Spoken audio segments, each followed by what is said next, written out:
আল্লাহকে এভাবে বলো, মাওলা তামাম দুনিয়া আমার লাগবে না, ওটুকু দুনিয়া দেন যেটুকু দুনিয়া হাসানা, ওইটুকু সম্পদ দেন যেটুকু পবিত্র, ওই রকম একটা বিবি দেন যে নেককার, ওই রকম সন্তান দেন যে সন্তান আপনাকে সেজদা করে, ওই রকম সম্মান দেন যে সম্মান আখিরাতের কাজে লাগে, ওই রকম ব্যস্ততা দেন যে ব্যস্ততা দ্বারা ইবাদত আমলের নেকি কামানো যায়, ওই রকম অবসরটুকু দেন যেটুকু অবসরে আপনার জিকির করা যায়, অর্থাৎ যা কিছু দ্বারা আমার আখিরাত বয়ে আনে এমন দুনিয়া আমারে দেন।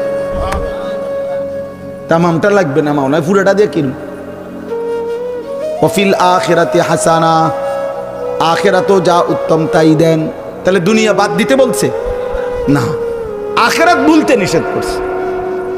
আমরা তো এটাই বলতে চাই, দুনিয়া করো না ভাই, কোনো সমস্যা কি? আল্লাহকে ছেড়ে দিলা কেন? হালাল হারাম ছেড়ে দিলা কেন? এরম শুরু করলা কা?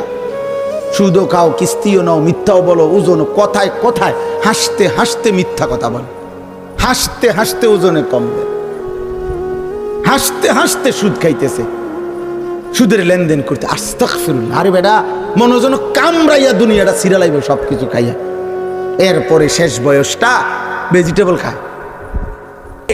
একটা সেজদা দিতে পারলি না, তুই কোন মানুষের বাচ্চা? তুই বেটা, তুই কোন মার ঘরে জন্ম নিছত বেটা? তুই কোন মানুষের বাচ্চা বেটা? তুই কোন মুসলমানের বাচ্চা? তুই কে বললো তোরে মুসলমান বেটা?